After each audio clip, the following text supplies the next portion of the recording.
పత్రికలలో రెడ్డి నాయకులపైన ఎలాంటి వార్తలు వచ్చినాయి అని అడిగితే ఎక్కువగా ప్రస్తావించిన పేర్లు ఇలా 10 పత్రికలు ఇస్తే 10 పత్రికలలో ఎక్కువగా ఎవరి పేర్లు ప్రస్తావించారంటే రేవంత్ రెడ్డి సీఎం పేరు, ఉత్తమ్ కుమార్ రెడ్డి పేరు, కోమటిరెడ్డి పేరు, పొంగులేటి శ్రీనివాసరెడ్డి పేరు ఎక్కువ వాడిని.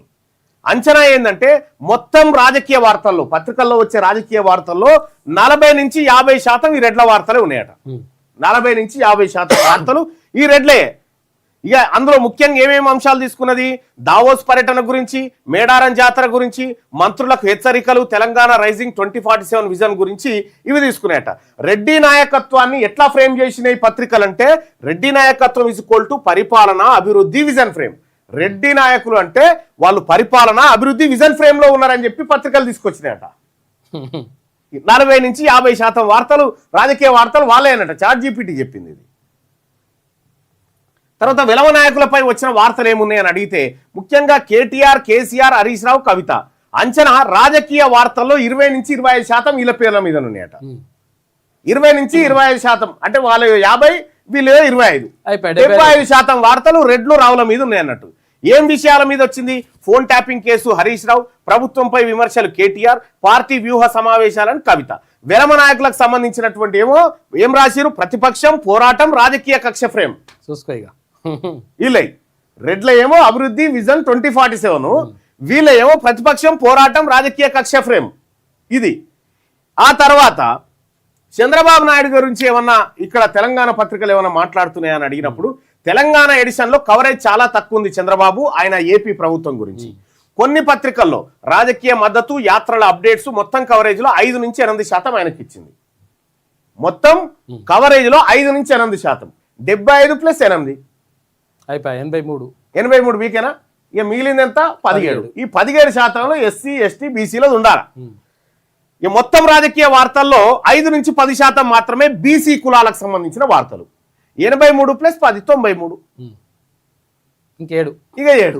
ఇక 7 ఎస్సీ, ఎస్టీ, మైనారిటీ వీళ్ళది. ఇంకేమైనా సమస్యలు ఈ బీసీ కులాలకు సంబంధించిన వార్తలు ఏమొచ్చినాయి ఇలా పత్రికల్లో అంటే వచ్చిన వార్తల స్వభావం ఏంటంటే కాంగ్రెస్ బీసీలను మోసం చేసిందనే ఆరోపణలు ఈ దిశా పత్రికలో వచ్చింది.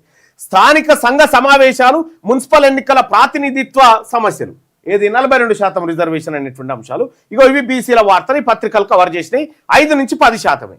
100కి 93% ఉన్నటువంటి వర్గాలకేమో 17% వార్తలు, పిడికెడు మంది లేని వాళ్ళ కోసం 75%, 83% వార్తలు. అంటే వీళ్ళ వార్తలు వీళ్ళు దగ్గినా వీళ్ళు తుమ్మినా మనం చదువుతుండాలన్నట్టు ఈ వార్తల. ఇక అది నువ్వే చెప్పు. నేను ఎమ్మెల్సీని కాకపోతే ఇదివరకు చెప్పినట్టు చెప్తుంటే కానీ ఎమ్మెల్సీని అయినా కాబట్టి ఇప్పుడు అది చెప్పలేను. బీసీల పట్ల ఈ పత్రికల ధోరణి ఎట్లా ఉంది? అనుకూలంగా మాట్లాడుతుంది ఏంది? దిశా పత్రిక మాట్లాడుంది నిర్లక్ష్య ధోరణి, బీసీల పట్ల నిర్లక్ష్యం, బీసీలు అంటేనే చిచి బీసీల అనేటువంటి ఏమేం పత్రికలు అంటే ఈనాడు, ఆంధ్రజ్యోతి వంటి ప్రధాన పత్రికలు బీసీలను సీదరించుకుంటున్నాయట. బీసీలు అంటే చీచి అంటున్నాయట. బీసీలను ప్రధాన అంశంగా చూడని ధోరణి ఉందట. ఎక్కువ పత్రికల్లో కనిపిస్తుంది. బీసీలు అంటే అసలు అంశమే కాదు, వాళ్ళు లెక్కనే లేరు, జనాభా లెక్కలనే లేరు వాళ్ళు అనే ధోరణితో కనిపిస్తా ఉన్నాయట బీసీల పట్ల పత్రికల ధోరణి. జర్నలిజం ప్రమాణాలు, విలువలు, ఈనాడు టెక్నికల్ స్టాండర్డ్స్, విస్తృత కవరేజ్ గంతే. కానీ ఈ బీసీల విషయంలో ప్రమాదకరమైనటువంటి పత్రిక. ఇక ఆంధ్రప్రభ జర్నలిజం ఫస్ట్ అన్న దావా పెట్టుకుంది. జాతీయ, అంతర్జాతీయ వార్తలు. ఇక చాలా పత్రికలు స్కామ్లు, రాజకీయ గొడవలపై సెన్సేషనల్ హెడ్లైన్స్, లోతైన ఇన్వెస్టిగేటివ్ జర్నలిజం తక్కువ. హెడ్లైనే సెన్సేషనల్, ఇక ఏది ఇన్వెస్టిగేషన్ లేదు. ఇక రేటింగ్ విషయానికి వస్తే 5 స్టార్ రేటింగ్ డేటా ఆధారంగా ఇవాళ అడిగితే ఈనాడుకు ఏది టెక్నికల్ దీని రేటింగ్ లో 4 రేటింగ్ వస్తే నమస్తే తెలంగాణకు 2 రేటింగ్ వచ్చింది. మిగతా అన్ని పత్రికలకు 3 రేటింగ్ ఇచ్చింది ChatGPT.